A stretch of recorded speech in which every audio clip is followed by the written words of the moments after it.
Hey everyone, and welcome back to another video. Welcome to r/MaliciousCompliance, where people conform to the letter and get some pretty hilarious results.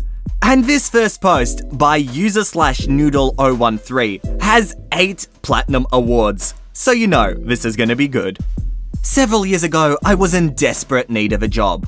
I was recently released from active duty in the US Army under a medical discharge. Met my girlfriend, who's currently my wife, who moved in with me with her 2 small children from a previous marriage, and I was bouncing around from dead-end job to dead-end job. I had very little real-world skills to offer to employers, so my options were limited. I took a chance and interviewed with a small security company and was immediately hired. They liked that I was prior service, grilled me with questions only a veteran would know, and sent me to work on their biggest contract. I was on a site of a massive multi-million-dollar construction location. A large named oil company was building a new headquarters, and well, massive construction project just doesn't seem like a big enough description. As security, a bulk of our responsibility was checking and vetting all construction workers and contractors through the gate, inspecting vehicles for possible stolen property, and generally serving as a deterring force. To put it simply, every day, my gate alone would process about 1,000 or 2,000 cars during my 8-hour shift. The site was running 24 hours a day, 7 days a week to meet the very tight construction schedule. I was only on one of 3 gates, so that's about 3,000 to 6,000 cars that came on site every day in an 8-hour period. Massive construction site. As a side note that will become very important later in the story, each car that came through had to undergo a strict inspection when the driver is first assigned to work on the site. Then the vehicle gets a sticker and is allowed to drive onto the construction site. We would ensure the car has the sticker and then just process everyone's badge through a verification machine. If all badges passed and the car had a sticker, then we would let the contractors on site so that they can get to work. Working there was great. All the security was ex-military, so beyond a little teasing about who they served with, everyone bonded really well. We didn't have sick days or vacation days, so when people would call off for personal reasons or illness, everyone happily chipped in to make up the lost hours. And because of this teamwork, our big boss overlooked the call-offs and let us make overtime money. No write-ups, no punishments.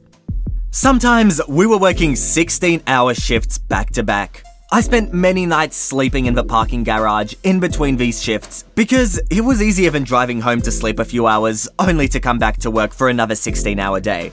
We were in outdoor conditions in all weather and were on our feet on concrete the entire time. Sitting down was a luxury that we rarely saw.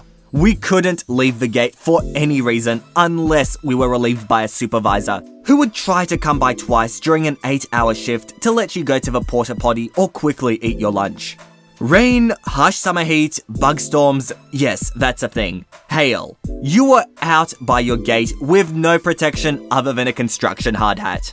I know these sound like horrendous conditions, but really it was the best job I ever had.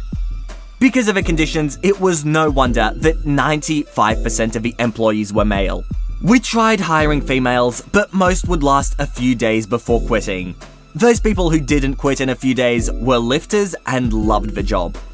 The problems began about 3 months into the job. One of the supervisors was quitting to go back to school, so a position opened up. Everyone was given an opportunity to apply for the supervisor position. I was encouraged by the night shift supervisor, who was the one quitting, to go for the promotion because he thought I would be a good replacement for him, even though I was the newest officer on the site and had the least amount of experience. So I threw in my hat just for the laughs. 2 other people applied. One was a guy who had obvious seniority. The other was a girl, one of 3 on the site, who had been there for about a year. We were given a face-to-face interview with the boss. We'll call him Jim. My interview went well. Jim liked that I was ambitious. Jim was also the guy who accepted me onto the site in the first place. The next phase of testing was a practice run as a temporary supervisor. We were each given a day to be the supervisor in charge. Jim was there, along with a junior supervisor named Ray. That's a good name for him. For clarification, Ray did not want the promotion and was happy performing his regular duties. Both were present just in case situations occurred that were beyond our ability to handle, and they were standing by to assist. My test day went well, I finished all tasks assigned to me, and I even managed to handle a minor emergency on my own. The other 2 applicants apparently didn't do too well. The senior guy kept forgetting his list of tasks that he was given to accomplish and kept going back to the office to ask Jim what he should do next. The girl did okay, but every time she would check up on the guards, she would flaunt around her temporary rank, make employees call her mom, and brag about how she was definitely going to get the promotion. Imagine her shock when I was given the position as the new night shift supervisor. To say she was angry was an understatement. Apparently, she was so upset that she didn't get the promotion that she called me on my personal cell phone. She stole my number from the supervisor emergency phone. To add to the situation, I'd not been informed I got the promotion. Nothing official had been put out just yet. Not a direct quote, but paraphrasing as best I can. Hello? How does it feel? Who's this? What? You don't know? I thought supervisors are supposed to know everything. You called OP. I think you may have the wrong number. I know who I called. Don't pretend like you don't know. You got the promotion because you're all sexist pigs. I got the promotion? Cool. That promotion was supposed to be mine, but I guess since I'm not in the bro club, they just gave it to you. If you don't resign the position to me, I'm going to tell HR about all this sexism and you'll all be fired. What sexism? I got the position by passing the tests. Isn't it sexist to assume you should get the promotion only because you happen to be born a female? Isn't that act alone sexist? But only men get promoted to leadership positions. 95% of the site is male. Odds are males are going to get promoted. Sorry you didn't make the cut, but none of this is my problem. So I hung up the phone and called both Jim and Ray to inform them about the call. I was assured that I was promoted. They didn't know how she found out, and they were going to file harassment on my behalf to HR for her stealing my phone number from the work phone and contacting me with threats. And that's where the story should end. But oh no, fellow readers, it has only just begun. Now would be a good time to get some popcorn and a drink. So about 2 or 3 months roll by, and I'm getting into the role of supervisor. Girl has since been removed from the site, and the employees are really happy that I'm the new supervisor and that Girl is gone. Things continue as normal, and I begin bonding with my staff. I especially bond with a guard that no one liked. His name for this story is Victor. Victor is a Marine veteran. He was in the initial invasion of Iraq and developed severe PTSD. It makes him very confrontational, argumentative, and a super big butthole to anyone who talks to him. I liked the guy from the get-go, and we quickly became close friends. Every night, I would hang out with him between my duties and we would talk. I eventually convinced him to seek help from the Veterans Association to go to PTSD counseling. He was also going to school to get his master's degree, thanks to Ray, who convinced him to not give up on his education and would just need to vent sometimes. I was that vent. He would blow up at me, yell and scream, and when he was done, we would hug it out. It was therapy for him, and I didn't mind. All seemed to be going well until one day I came to visit with Victor. What I didn't know was that Victor was pulling a 16-hour shift and actually worked the afternoon and night shift. So when I showed up to work, he had already been there a majority of the day. He asked me if I spoke with Jim recently. I hadn't. Apparently, Jim didn't show up for work today. A few days go by, and well, Jim mysteriously disappeared. After 3 or 4 days of his disappearance, Ray called an emergency meeting with the supervisors. In attendance were myself, Ray, and another supervisor from the second shift, who isn't important and doesn't require a fictional name. The meeting was to try and figure out what happened to Jim. We pulled our knowledge together and decided the best course of action was to contact the main headquarters branch to see if they knew something. He wasn't answering the phone when we called him, so we feared he was in the hospital and no one bothered to tell us. When we called, we were given the runaround, but eventually an HR rep who was friends with Ray spilled the beans. Jim had quit the job. Girl from earlier apparently made good on her threats. After she was kicked out of the site, she got a hold of a lawyer and began the process of suing the company. Not only for sexism and favoritism, but also sexual harassment. As it turned out, Jim was a lonely man. Girl and Jim began flirting and eventually sexting. And the idiot used the company supervisor's cell phone to do it. She not only had copies of the messages, but when the company dug into the phone's records, they had all the evidence needed to see she was not lying. There were pictures. Lots of pictures. Girl was brilliant. Evil, but brilliant.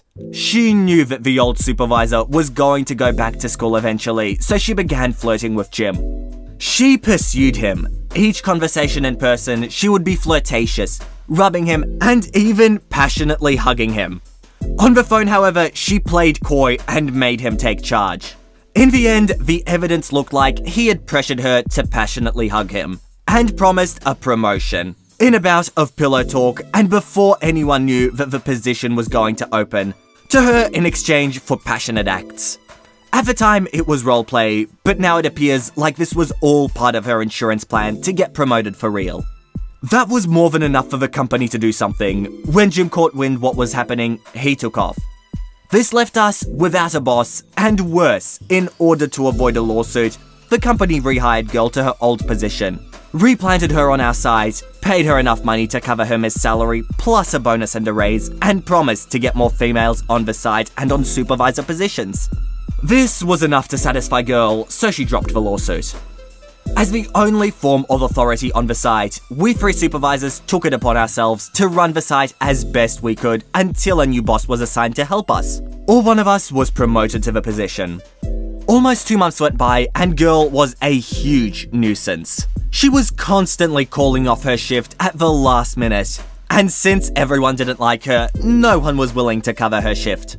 We attempted to write her up for the situation, but she quickly threw it back in our face and threatened to call her lawyer for harassment. After all, none of the males employees get written up when they call off. Obviously this is sexism and boys club all over again. She pushed her luck too far one day, however, and severely disrespected one of the oil company representatives during his visit. He had her permanently removed from the site when the security company tried to take her side for fear of another lawsuit. He said either Girl is gone or he'll get another security company to take over the contract. The company gave in and moved her to another site. But even though Girl was now out of our lives forever, the absolute nightmare she started was still forming overhead. The company finally found a suitable replacement for Jim. There was also female to satiate the terms set forth by Girl's lawyer. Our new boss was named, well, I have lots of names for that sea hag, but for now I'll refer to her as Tasha. Tasha was a handful from the get-go. As the new boss, she was working on the site for nearly 2 weeks before she ever introduced herself to either the second shift supervisor or myself. I still worked nights. What boss does that? 2 weeks before you introduce yourself to the supervisors? It took her another month to eventually meet all the guards. The site was busy, but it wasn't that big. Already, she was off to a bad start. She was also non-military and didn't seem to respect the fact that every garden supervisor was a military vet. Most of us served in war zones, lived in the dirt, and were very self-sufficient. She saw everyone as a brainless meathead who needed constant supervision. The term micromanager isn't strong enough of a description to understand the level of hands-on she needed to have. And it probably would have been much different if she was improving things or making things more efficient. But she was barely able to perform the simplest of tasks, made constant poor decisions, and just kinda ticked everyone off whenever she was around. We three supervisors tried to train her and bring her up to speed with the site, but she wouldn't hear any of our advice. After about another week or so from her introduction to everyone, she began to get worse. We started seeing a ton of write-ups flooding across our desks, like dozens and dozens for a single employee. And the write-ups, while technically correct, were some of the most petty things imaginable. Her favorite was writing up employees for breaking uniform regulations. You have a stray string on your uniform? Write up. Shoes dirty? Write up. A haircut she didn't like? Write up. Glasses smudged? Write up. The best was her writing up a guard because his uniform was wet. Because it was raining outside and we were not allowed to seek shelter because of our duties. We tried to explain this to Tasha, who just didn't seem to care. It also became very clear that she was focusing on one guard at a time. Every write-up and disciplinary meeting was laser-focused on one individual. Eventually, that person would get so sick of the harassment, they would quit. As soon as they were gone, she would focus on another guard. After 2 months under her reign, 12 employees quit, including Ray. Yes, apparently supervisors were also under fire. I feel that I'm obligated at this point to mention that Ray is the best damn leader I've ever had the luxury of working with. Even though he was technically under me, he was and is the most professional man I've ever known. Period. Everyone on site respected him. Everyone would have followed him to hell and back. Everyone loved Ray. Even when I was promoted above him, instead of being petty, he encouraged me to do better. He trained me and became a role model to myself and many others on the site, including Victor. Remember him from earlier? The PTSD guy that no one liked. Apparently, he had 2 friends in this world, me and Ray. And now, Ray was bullied out of his job. Pro tip: never mess with a Marine. Especially one who has nothing to lose. And I'm going to summarize the next couple paragraphs because this is getting way too long. Basically, Tasha was exploiting a clause in her contract which allowed her to hire employees from previous jobs. And these were people who had been fired for being awful employees, as was Tasha. Now back to the story. One by one, I watched my fellow veterans and employees fail under attack and quit, only to be replaced by useless people and backstabbing thugs. I could really go on, there's a ton that happened during that time period, but it's well past the time for some malicious compliance. I was the next to be targeted, and I was the next to quit. The malicious compliance, unfortunately, was not caused by me initially, but by Victor, who now watched his second and only friend quit from the job site. Victor is my goddamn hero. Remember those car stickers? Well, as it turned out, Victor had a superpower. For whatever reason, he was able to spot forged stickers from across the gate.